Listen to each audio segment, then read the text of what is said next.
Meus irmãos, desejo cumprimentar a todos com a paz do Senhor. Amém. Vamos ler Lucas, capítulo 3.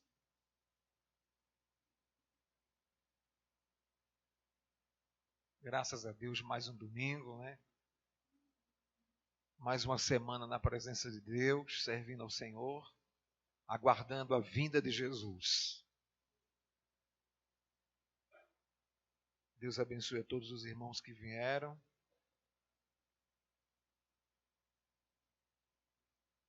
É muito bom sempre estarmos reunidos para congregarmos em comunhão.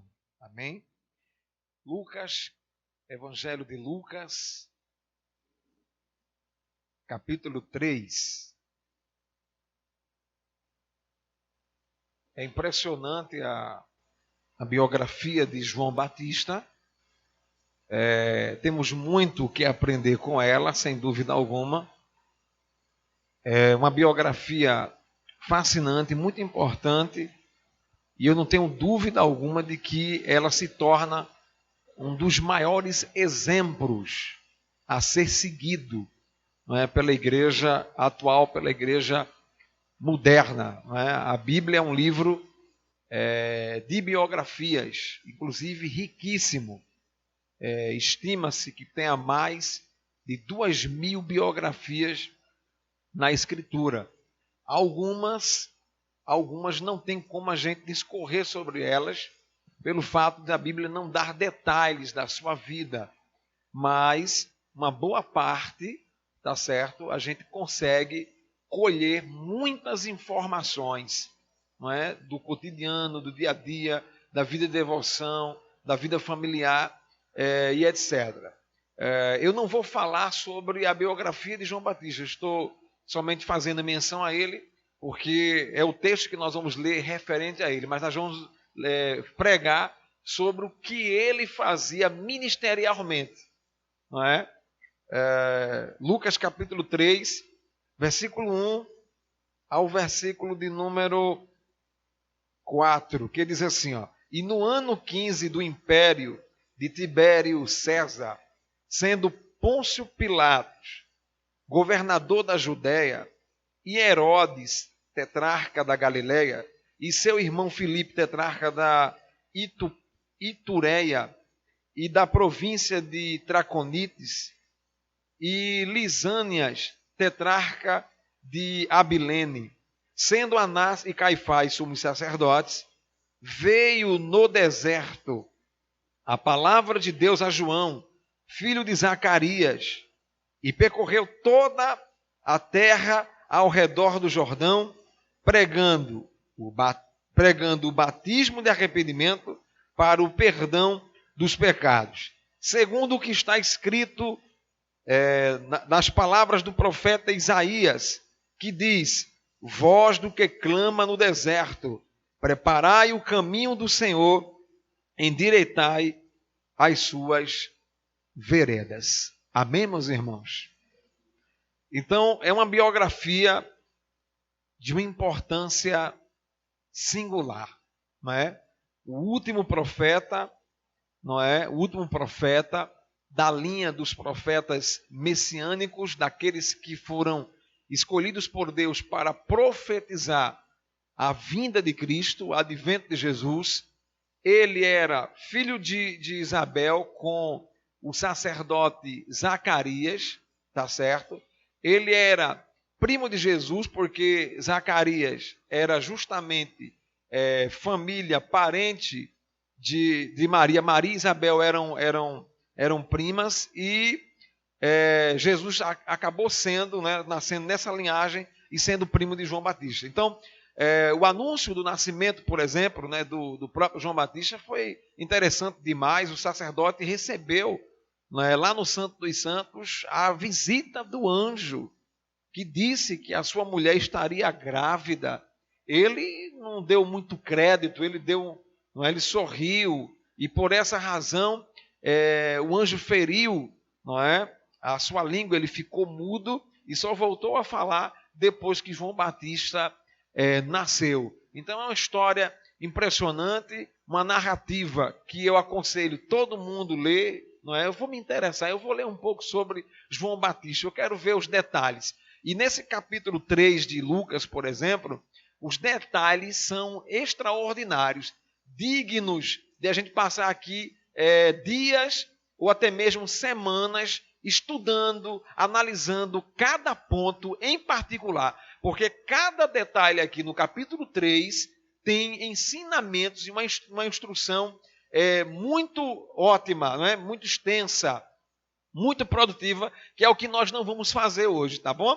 Eu queria só me apropriar do seguinte: João Batista, ao iniciar o seu ministério, o ministério dele iniciou-se exatamente num lugar bastante inusitado, que foi justamente o deserto, não é? Onde aparentemente não havia ninguém, onde aparentemente casas, residências, condomínios, habitação nenhuma, tá certo? Mas foi justamente lá onde ele iniciou o seu ministério e, pasmem, meus irmãos, num lugar de escassez de pessoas, tá certo? Ele chegava a batizar por dia quase 5.000 pessoas. As pessoas iam até ele, não é? Porque ele, segundo o profeta Isaías, era a voz que clamava no deserto.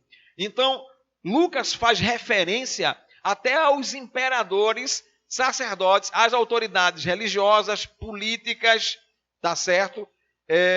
Daquela época, tá certo? Mas mesmo assim, João Batista não iniciou o seu ministério no meio deles, com eles, nos palácios, nas grandes cidades, nos centros metropolitanos, não. Ele iniciou exatamente no deserto. E interessante é o versículo 3, quando diz assim, ó: e percorreu toda a terra ao redor do Jordão. Aí Lucas vai dizer, pregando o batismo de arrependimento. Então eu tenho 3 detalhes importantes a gente estudar aqui essa noite. Primeiro, pregando, arrependimento e batizando. Pregação, arrependimento e batismo, gente. Esse é o caminho a ser traçado pela igreja. Esse é o roteiro organizado de Deus.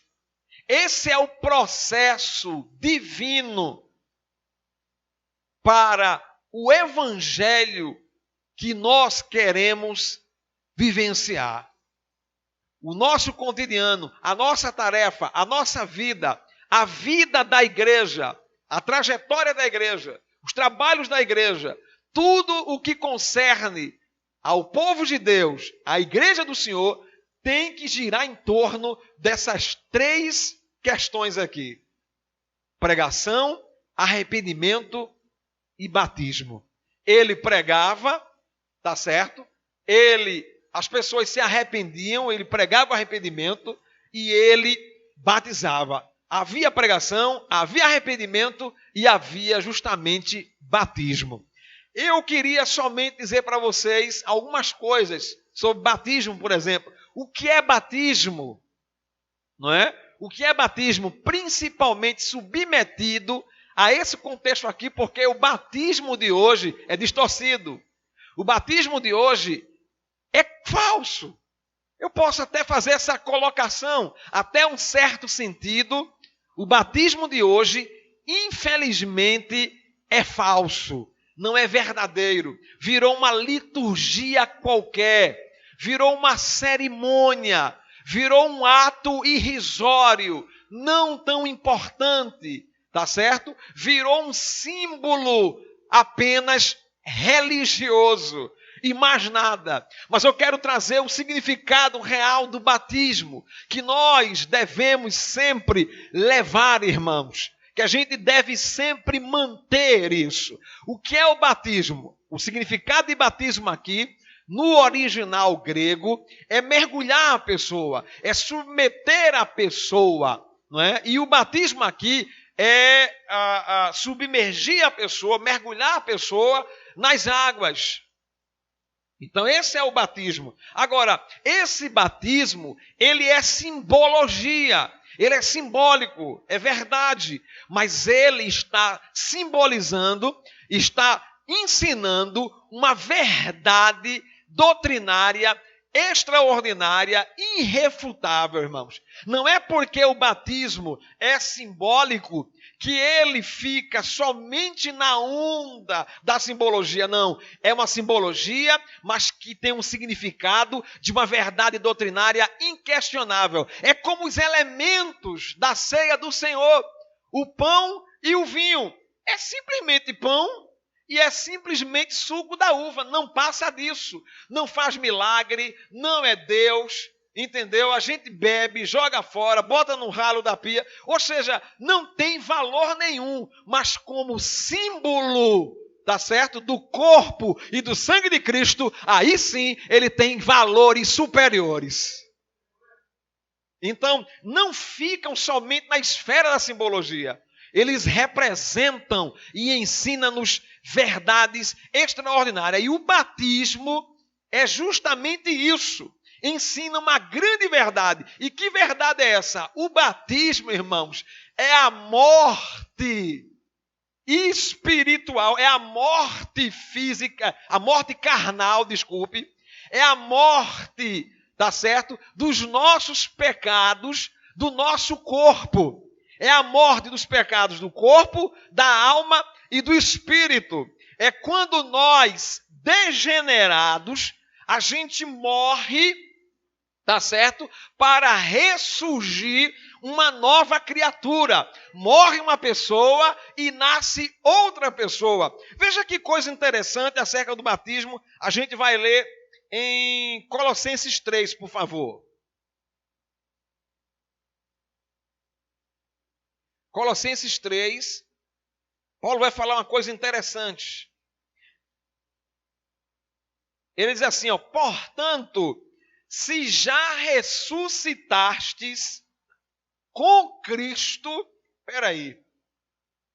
portanto, se já ressuscitastes com Cristo, alguém aqui já ressuscitou com Cristo? Porque quando a gente lê logo, de imediato, esse texto, a gente vai coçar a cabeça e vai dizer, eu não ressuscitei com Cristo ainda. Porque o entendimento de ressurreição aqui, logo de início, quando a gente lê, é de que morremos fisicamente e que ressuscitamos, ressurgimos à vida. Mas não tem significado.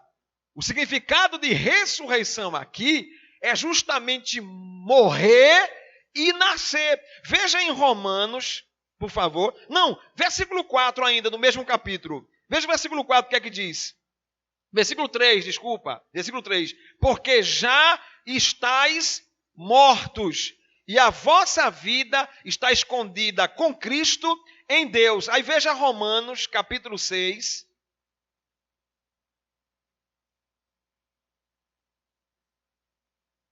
Romanos, capítulo 6. Versículo 3 em diante, eu vou ler para os irmãos, mas encontrem, por favor, Romanos 6, versículo 3. Ou não sabeis que todos quantos fomos o quê? Batizados em quem? Em Jesus Cristo. Fomos batizados na sua morte? Ou não sabeis que todos quantos fomos batizados em Jesus Cristo, fomos batizados na sua morte? Sabe qual é o real batismo, irmãos, que tem significado para a igreja? É o batismo que nós fomos submetidos quando Cristo morreu na cruz. Por isso que Jesus disse em Marcos capítulo 16, e poucas são as pessoas, teólogos, que entendem isso. Capítulo 16, Jesus disse assim em Marcos, ide por todo mundo, pregai o evangelho a toda criatura, aquele que crer e for batizado será salvo. O batismo que Jesus está se referindo é o batismo na sua morte na cruz. Quando Jesus morreu na cruz, ele nos levou junto para sermos batizados na sua morte. Entendeu, meus irmãos? Então veja aqui, ó, Ou não sabeis que todos quantos fomos batizados em Jesus Cristo, fomos batizados na sua morte. Agora vai dizer, de sorte que fomos sepultados com ele pelo batismo na morte, para que com Cristo ressuscitou dos mortos pela glória do Pai. Assim, andemos nós também em novidade de vida. Ou seja, quando uma pessoa é mergulhada nas águas, ela está morrendo, ela está sendo sepultada. Aquela pessoa carnal, pecadora, com pensamentos imundos, com desejos impuros, tá certo? Ele é enterrado e quando a gente levanta ele, levanta-se, ressuscita uma nova criatura. Isso é o batismo. Veja como é sério o batismo. O batismo é para quem morreu. O batismo é para quem decidiu mortificar os seus membros aqui na terra. O batismo é para quem realmente decidiu ser outra pessoa.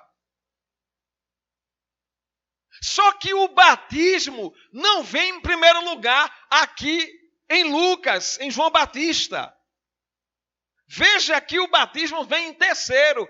O batismo ele é uma consequência, ele é o resultado. Ele é uma sequência de fatos anteriores. O batismo é um acontecimento que ele vai após, ele é pós. Outros acontecimentos que antecedem, que está antes deles. E quais são? Veja no texto, veja se não é arrependimento. O texto diz que ele pregava arrependimento e batizava. Então, antes do batismo, tem o arrependimento. E ninguém pode ser batizado nas águas sem se arrependerem dos seus pecados. Ninguém pode morrer se antes não se arrepender dos pecados que inclusive mantinham-os mortos. O arrependimento, irmãos, eu vou dizer uma coisa para vocês, talvez seja o ato de maior importância na vida de uma pessoa. A coisa mais importante da vida de uma pessoa não é pegar o canudo no dia da formatura, eu agora sou bacharel em direito. Eu agora sou médico, aqui o meu canudo. Eu agora sou matemático, né, Túlio? Eu agora sou cientista da computação. O ato mais importante na vida de uma pessoa, sem dúvida alguma, é pegar o canudo do arrependimento dos pecados. E dizer, eu estou arrependido dos meus pecados. Arrependimento é uma mudança, primeiramente, de mente, para depois ser de comportamento. Arrependimento é compulsão pelo pecado, é você sentir o seu pecado, é você ter consciência do seu estado de caído, de pecador. É a consciência de que você está caído, de que você é pecador e de que você necessita de um Salvador para te salvar. Arrependimento é abandono radical dos atos pecaminosos. Arrependimento, irmãos, é você se sentir triste, deprimido pelos pecados cometidos. Arrepender-se é tomar uma decisão de deixar a vida que está vivendo para viver a vida que Cristo propõe para as nossas vidas.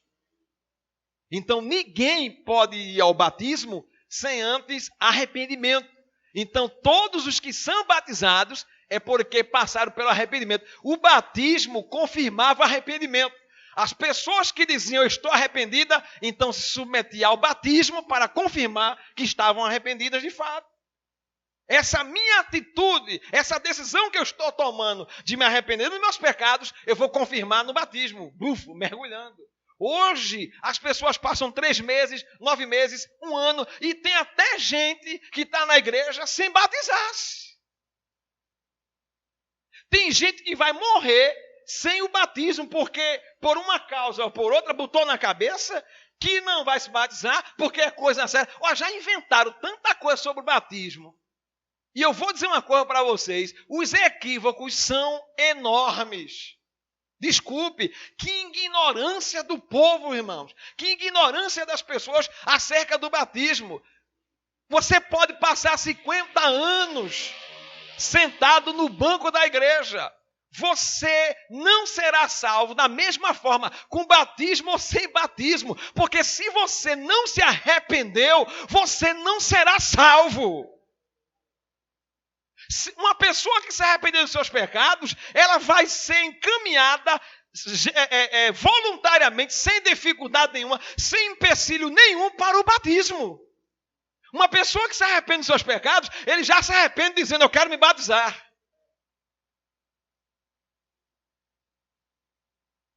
Porque o batismo é consequência disso. Por isso que as pessoas que têm problemas na vida, não sei quais, tem que se consertar, tem que se ajeitar, vai se arrependendo, se enquadra e cumpre a lei de Cristo, viu? Porque quando o Cristo chegou para João Batista, às margens do Rio Jordão, para se submeter ao batismo, João disse, não, sou eu que tenho que ser batizado. Jesus disse, não, vamos cumprir a justiça de Deus. E qual é a justiça de Deus? Arrependimento de pecado e batismo nas águas. Morte para ver novo nascimento, nova criatura, irmãos. Não dá. A igreja é formada por pessoas nascidas de novo. São novas criaturinhas. São novos homens. Lá está o ex-Amaral. Lá está o novo Amaral e o ex-Amaral. Lá está o ex-Paulo e o novo Paulo. Entendeu? Lá está o ex-Chupeta e o irmão Paulo. Ele é o ex, morreu, acabou-se. Nem fotografia tem mais. Não tem aquelas fotografias. Aê, minha irmã! Aê! Aê, legal! Entendeu? Não tem aquelas fotografias. Vai aí, a escola, minha irmã! A escola! Aqui, vem pra cá! Não tem aquelas fotografias da caninha 51, nem essas fotografias tem mais. Não tem aquelas roupas nojentas, safadas, imundas, nem no armário tem mais. Porque com arrependimento foi-se embora tudo. Foi-se embora a foto, foi-se embora a roupa, foi-se embora tudo que não presta. E agora você vai descer as águas, porque na morte Cristo levou você junto. Eita, irmãos, e na ressurreição foi que se consumou tudo. Amém? Então, o batismo é uma consequência do arrependimento. Só que arrependimento ainda não é a primeira coisa, é um resultado também de alguma coisa anterior que vem antes, que é justamente a pregação. Aqui, ó. Pregação, arrependimento e batismo. Sem pregação não há arrependimento e sem arrependimento não há batismo. Então começa a irmã Neide pela pregação. Veja o roteiro que Deus criou para a igreja. Olha a sistemática de Deus aqui. Olha a teologia sistemática de Deus qual é. Pregação, arrependimento e batismo. Veja em Romanos rapidinho, que eu lembrei agora desse texto. Romanos 10. Veja como é que é o sistema da igreja. E que nós devemos, sem dúvida alguma, como igreja local, nos organizarmos nisso, viu? Sem dúvida alguma. Vamos ver. Romanos 10.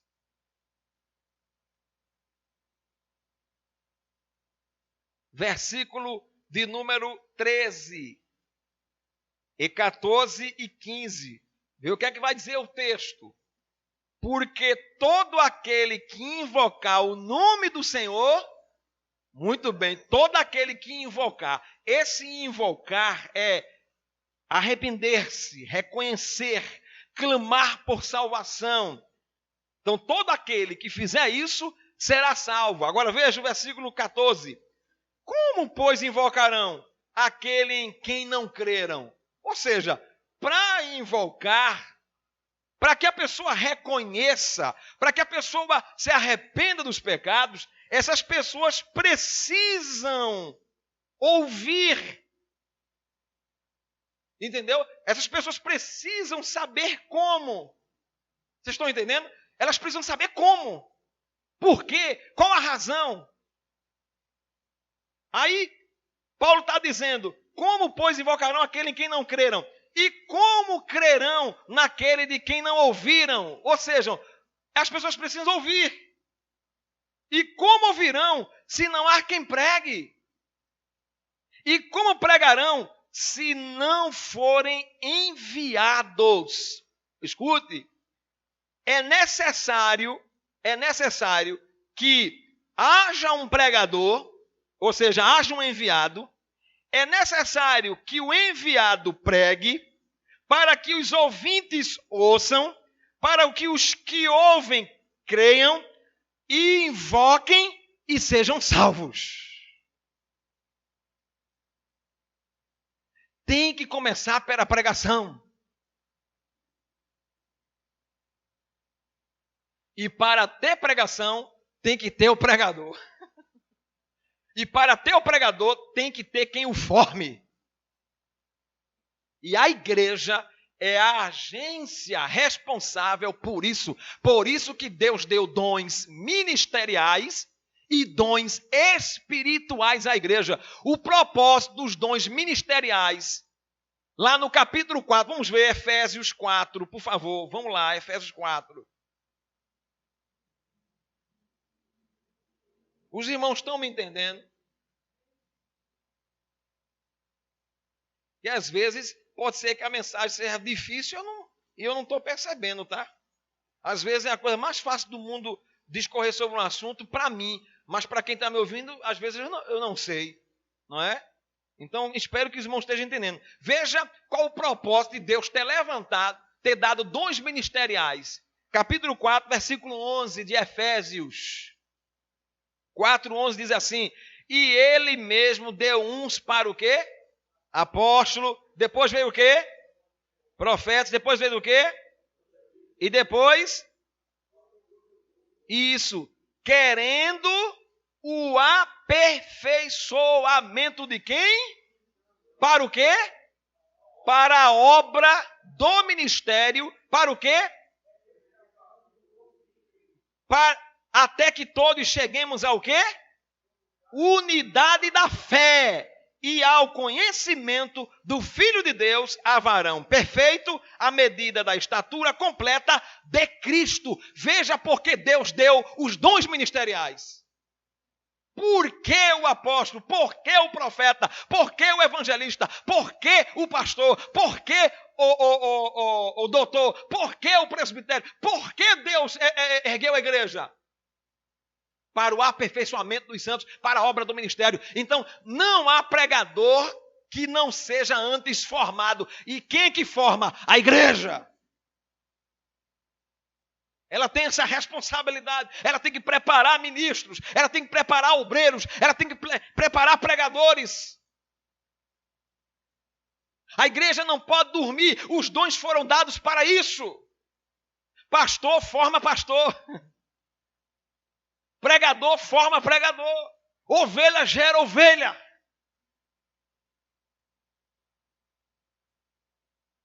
Aí nós temos lá o pregador João Batista, formado por quem? Primeiramente por Deus, porque foi escolhido desde o ventre, porque desde o ventre que ele e Jesus eram cheios do Espírito Santo. E segundo, ele foi formado pelos pais.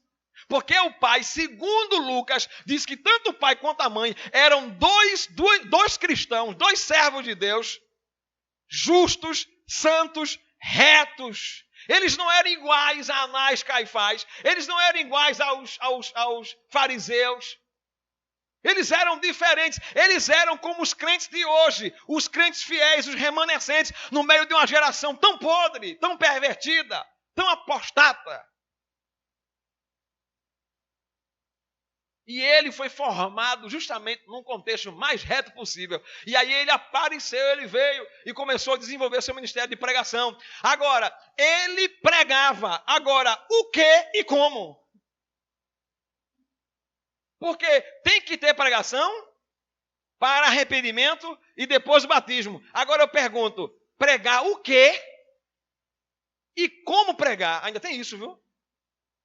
Tem que saber o que é que tem que ser pregado e também tem que saber como pregar. Aí, irmãos, eu vou dizer uma coisa para vocês. Chegamos num ponto em que dá significado a tudo o que nós estamos vivenciando hoje em termos de religião. Nós estávamos juntos, eu, Túlio, pastor, Miquel,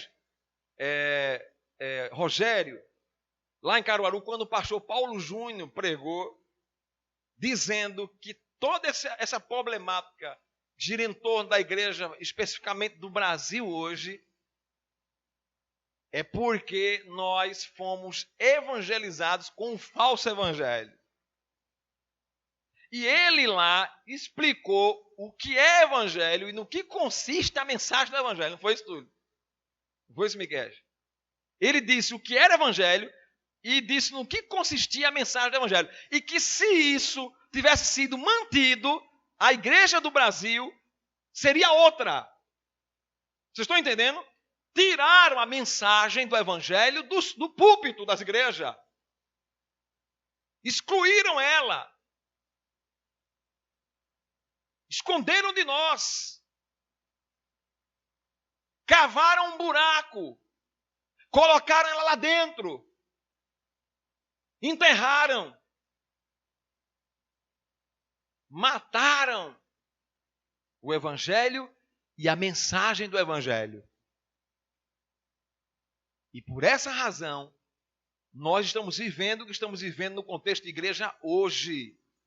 Porque as pessoas são formadas pela forma e pelo conteúdo que está sendo produzido, vomitado nos púlpitos das igrejas, nas rádios, nas literaturas e etc.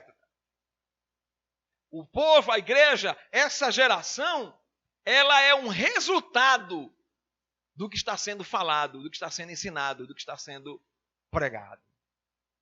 Escute bem, veja vou dar um exemplo de falso evangelho. Está aí Israel, a perna direita amputada num acidente de moto. Sabe o que foi que disseram? Olha aí, foram visitar ele e disseram, você perdeu a perna porque Jesus está te castigando porque você saiu da Assembleia de Deus. Sabe por que você está amputado? Porque você saiu da Shekinah. Sabe por que você está sendo amputado? Porque você saiu da Batista. Veja que maldito, que desgraçado evangelho. Esse eu me irrito, esse eu fico zangado, esse eu tenho ódio.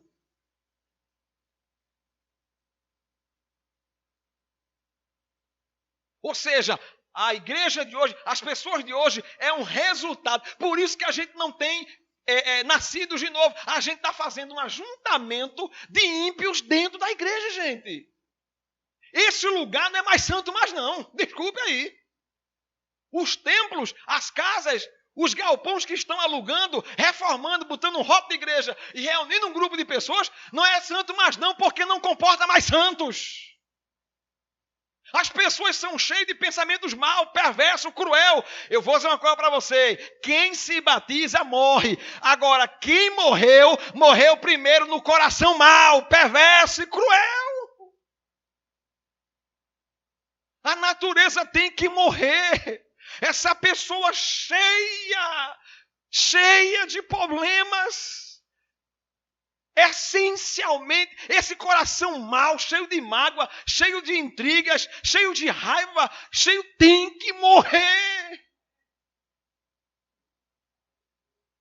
Tem que haver uma limpeza no interior, no íntimo.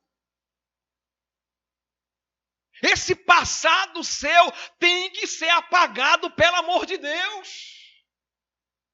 Quem te feriu, quem te magoou, quem te ofendeu, tem que ser perdoado hoje, porque senão você não nasceu de novo. Essa tragédia, esse constrangimento, há 10 anos você lembra, você se magoa, você se constrange ainda. Quando eu fizer o apelo, vem aqui para frente aceitar Jesus.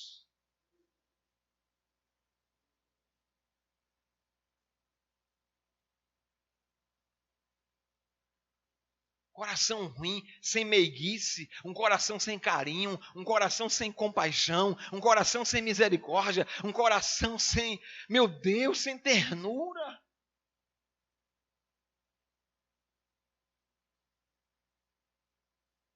Essa geração de hoje é o resultado do que se prega, do que se ensina. Amém, meus irmãos? Então, eu pergunto, o que pregar? O que pregar? Somente, irmãos, o Evangelho. Somente isso. E o que é Evangelho? No que consiste o Evangelho? Deixa eu ler umas passagens para vocês verem Paulo dizendo o que é Evangelho. Vê, por favor, vamos ler logo Romanos, capítulo 6, acredito, vamos ver. Veja bem, o que pregar? O Evangelho, não é isso? Aí vamos ver o que é Evangelho. Capítulo 3 de Romanos, vamos ler versículo 23 até o versículo 26. Glória a Deus. Vamos ler o que é Evangelho. Capítulo 3 de Romanos, versículo 23 a 26. Porque todos e destituídos estão. Muito bem. Evangelho é dizer que todos pecaram. Todos estão debaixo de uma única condição espiritual. Todos somos pecadores. Isso implica dizer que todos nós estamos debaixo da ira de Deus, porque Paulo está dizendo que fomos destituídos da glória de Deus. Nós fomos feitos em pecado. Caímos desde Adão. A ira de Deus, a justiça de Deus é a consequência dessa nossa condição. Aí versículo 24. Sendo justificados gratuitamente. Peraí. Todos pecaram e destituídos da glória de Deus estão. E Paulo está dizendo que nós fomos, esses pecadores, foi justificados gratuitamente pelo quê? Pela sua graça. Espera aí, fomos justificados gratuitamente pela sua graça. Eu vou dizer a vocês o que isso significa. Eu vou tentar chegar, eu vou tentar montar aqui para a gente ver. Leia, por favor, leiam em Êxodo 34, versículos 5 a 7. Vamos ver em Êxodo. Eu não vou abrir não, quem vai ler é alguém aí.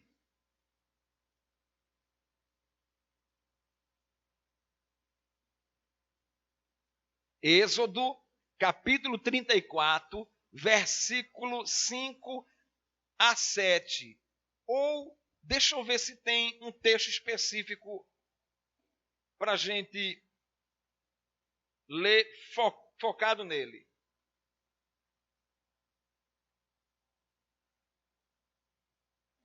É isso mesmo, vamos ler versículo de número 6 e 7. Êxodo 34, 6 e 7. Diz assim, ó. Passando, pois, o Senhor perante a sua face, clamou: Jeová, o Senhor Deus misericordioso e piedoso, tardio em iras e grande em beneficência e verdade, que guarda o quê? A beneficência em milhares, que perdoa o quê? Que perdoa a iniquidade e a transgressão e o pecado, que ao culpado não tem por inocente, que visita a iniquidade dos pais sobre os filhos e sobre os filhos dos filhos, até a terceira e quarta geração. Espera aí, observa. O texto está dizendo que ele perdoa a iniquidade, transgressão e pecado, porque não existe pecado que Deus não perdoe. Só que, ao mesmo tempo, o texto está dizendo que ele não tem o culpado por inocente. Espera aí, ele perdoa os pecados, a transgressão e a iniquidade, mas não tem o culpado por inocente? E Paulo lá em Romanos está dizendo que ele nos justificou gratuitamente pela sua graça, e ele não tem o culpado por inocente. Ou seja, nós somos culpados? Somos culpados ou não? Somos culpados ou não? Sim, porque todos pecaram, destituídos da glória de Deus. Não tenha dúvida disso, nós somos culpados. E o texto está dizendo que ele não tem o culpado por inocente.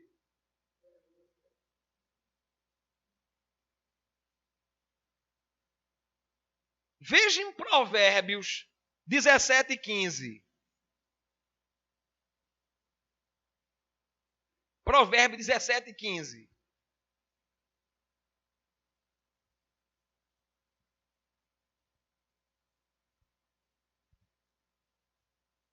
Eu não vou ler não, alguém vai ler. Quem for ler, Túlio, por gentileza, fica de pé.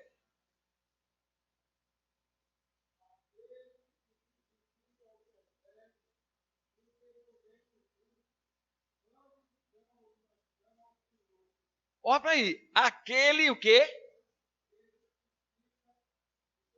Olha para aí, escuta bem.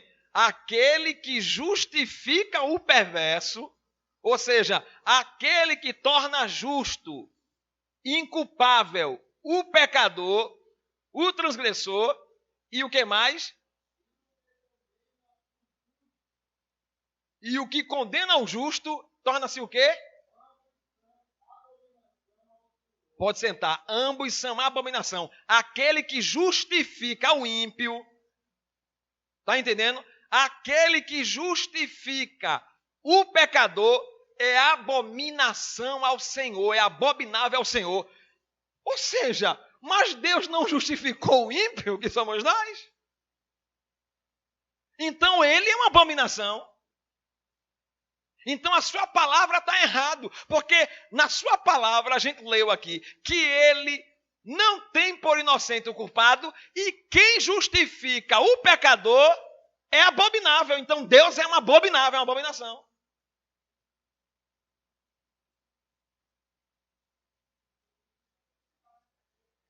É. Certo. Escuta, o texto está dizendo, está claro. Já analisei, já verifiquei, já ouvi pregadores sobre o assunto. Não pode. Não pode. Deus é justo, é santo. Agora veja, 2 Coríntios capítulo 5, versículo 21. 2 Coríntios, capítulo 5, versículo 21. Alguém vai ficar de pé e ler.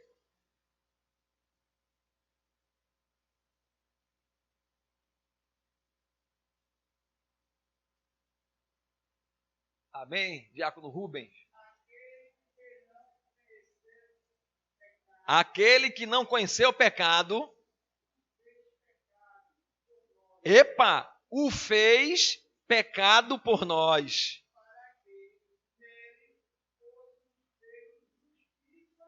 De Deus, agora.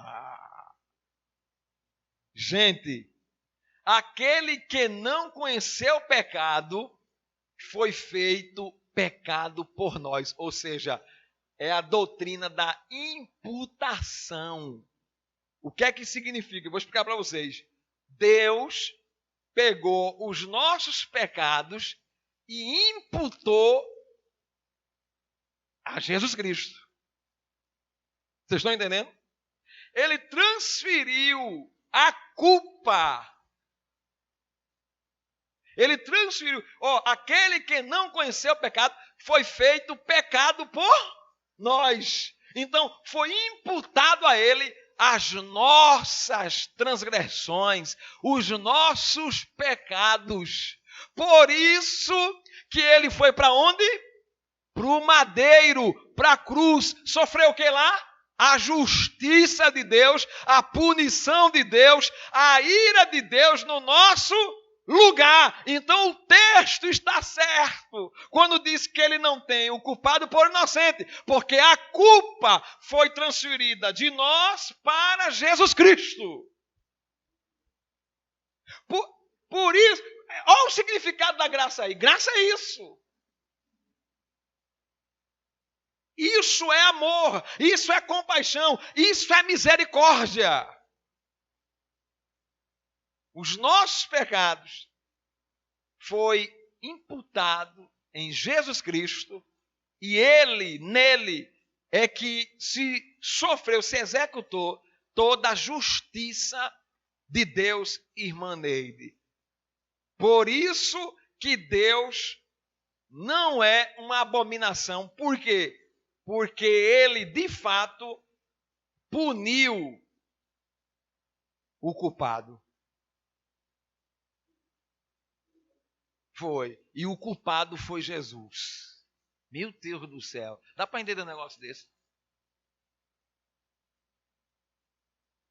Então, isso é a mensagem do Evangelho. Então, vocês sabem o que é que a gente tem que pregar? Isso aqui. O pecador tem que ser evangelizado com isso. Não é pegar uma literatura, Jesus te ama, viu? Vai na minha igreja hoje. Irmão, hoje o evangelho foi uma bênção. Evangelizar quantas pessoas? Eu entreguei 50 literaturas. Não, eu não estou perguntando quantos desperdício de literatura tu fizesse. Eu estou perguntando quantas pessoas tu evangelizasse. Porque evangelizar não é entregar literatura.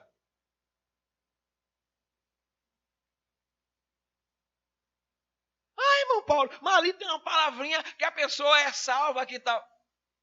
Olha o dedinho aqui, ó. Tem palavrinha nenhuma ali.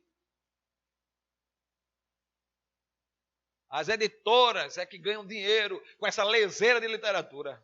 Porque a maior literatura está nas nossas mãos. Aqui, ó. Essa é a literatura, o Evangelho. É sentar com Dona Zuleide e pedir a ela: a senhora me dá alguns minutos da sua atenção? Dou. A senhora tem Bíblia aí? Tenho. Pegue por gentileza. Eu quero que a senhora confira junto comigo. Abra aí em Deuteronômio. Abra aí em Provérbios. Abra aí em Coríntios. Abra aí em Romanos. Abra aí. É você ensinar o Evangelho para ela. Pregar o Evangelho para ela. Para que ela possa se arrepender. Porque é o Evangelho que gera arrependimento das pessoas. É o Evangelho que convence as pessoas, que leva as pessoas a Deus. E isso não vem de você. Tu pode orar 10 horas por dia. Não depende do quanto você ora. Porque o Evangelho, Paulo disse, porque não me envergonho do Evangelho, que é poder de Deus. Para a salvação. Entendeu? Não é para quem mais ora. Porque o Evangelho já tem seu poder próprio. O Evangelho é poder em si. E por isso que eu tenho que pregar, Israel. Então, o que pregar? O Evangelho. E no que consiste a mensagem do Evangelho? O que a gente leu. Agora vamos terminar de ler Romanos, capítulo 3. Versículo 24, ó, sendo justificados gratuitamente pela sua graça, pela redenção que há em Cristo Jesus, ao qual Deus propôs para apropriação o quê? Pela fé no seu sangue, para demonstrar a sua justiça pela remissão dos pecados dantes cometidos sobre a paciência de Deus, para a demonstração da sua justiça nesse tempo presente, para que ele seja justo e justificador daquele que tem fé em Jesus Cristo. Para que ele torne-se justo e seja justificador. Olhe para mim aqui, por favor. Os meus pecados já foi perdoado. Não foi há 21 anos atrás quando eu me converti, não. De jeito nenhum. Os meus pecados foram perdoados por Jesus. Por Deus lá na cruz. Quando eu me arrependi, aquilo que Jesus fez se consumou na minha vida, gente. Mas o perdão já foi dado a ela.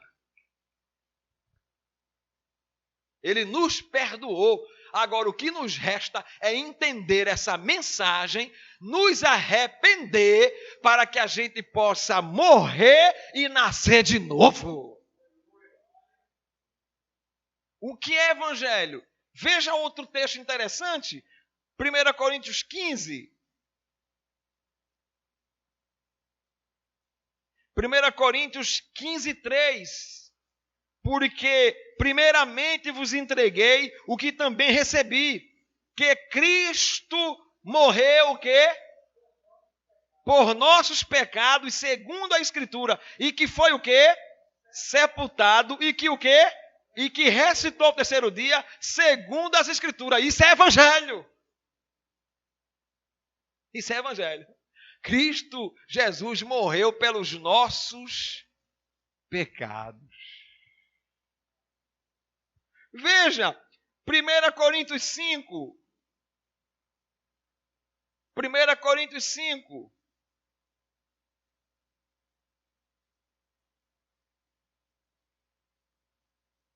Aleluias. Glória a Deus.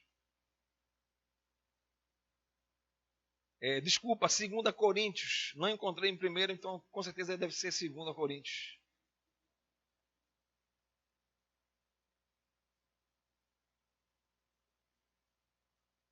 Perfeito. Versículo de número 17.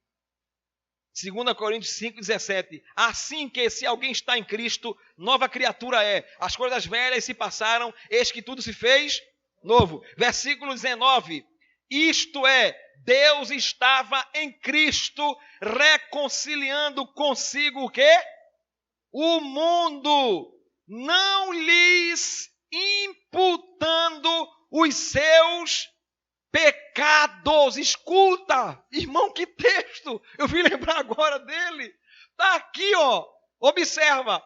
Isto é, Deus estava em quem? Em Cristo. Escuta, quando Jesus estava na cruz, que ele gritou, Lama, lama, sabactano. Deus meu, por que me desamparaste? Não tem? Quando ele diz assim, Deus meu, por que me desamparaste? Aqui, ó, está aqui. Deus estava em Jesus. No momento que ele estava na cruz, Deus teve que deixar Jesus sozinho. Deus estava em Cristo, teve que deixar Cristo para que ele levasse os nossos pecados, sofresse a ira de Deus sozinho, na sua carne.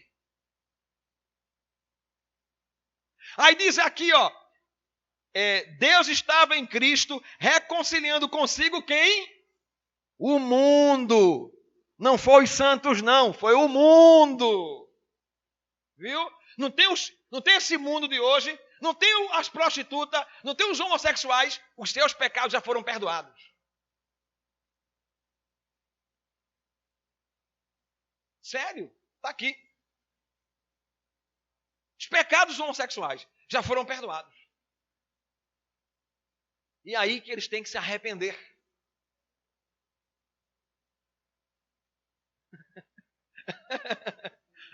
Tá certo, irmãozinho, é isso aí. O que tem que ser feito, não é meter pau nos homossexuais, é pregar para os homossexuais. O que nós temos que fazer não é meter o pau na prostituta, é pregar para a prostituta. Agora, pregar o quê? O evangelho. Não é conversa fiada, não. Venham para a minha campanha, venham para a quebra da corrente, venham para a quebra da maldição, venham para a campanha do pula-sapo. Não. É pregar o evangelho. Amém? Porque, escuta, não lhes imputando os seus pecados. Ou seja, Deus imputou os pecados em Cristo. Os nossos pecados imputou a Ele. É você que é o culpado. É você que eu vou cravar na cruz. Em nosso lugar. Isso é graça. Viu, irmã Zuleide? Isso é graça. Amém? E vou concluir dizendo o seguinte. Já sabemos o que pregar. Agora, temos que saber como pregar. Ou seja, existe uma forma organizada, irmãos, ordeira, para se pregar o evangelho. Deixa eu citar aqui, porque a gente sempre cita esse povo aqui. Essa religião, os testemunhas de Jeová. Ele chega na porta, bolsa nas costas, tira a Bíblia, fica lá quase quebrando a cigarra das casas. Quando o pessoal sai, diz, bom dia, boa noite, todo aquele treinamento, tá? Não sei o que, essa revistinha aqui, tá, a programação. Você tem Bíblia aí? Tem, tem, tá bom, não sei o que. Você aceita? Prefeito, aqui, ó. Tá aqui, tá vendo? Aqui diz assim, que a gente vai assim, assim, assim, assim. Aí depois aqui, ó, veja, observa. Aqui nesse texto, está dizendo assim também, assim, assim, assim, que assim, assim, assim. Aí tá aqui, ó. Aí nesse outro texto diz assim, a senhora compreende? Tá bom, tá certo. Que bom que seu entendimento é. Gostei, viu? Olha, aí nesse outro texto aqui, confirma isso, ó, que a gente vai passar 1000 anos aqui. A senhora gostaria de passar 1000 anos de paz? A senhora gostaria que sua família gozasse de... Perfeito, veja. Agora esse outro texto aqui, confirma mesmo, ó. Tá vendo esse texto aqui? Aí, papai, tá vendo? Tu vai acontecer na sua vida, viu, tal. Aí, então, para hoje, para a senhora ter mais conhecimento acerca do que a gente está dizendo aqui, vai ter hoje uma palestra sobre o assunto. Entendeu? Como ter uma família feliz, como ter uma família, como passar 1000 anos aqui na Terra, como viver aqui, entendeu? Aí, dá para você ir, é às 7 horas.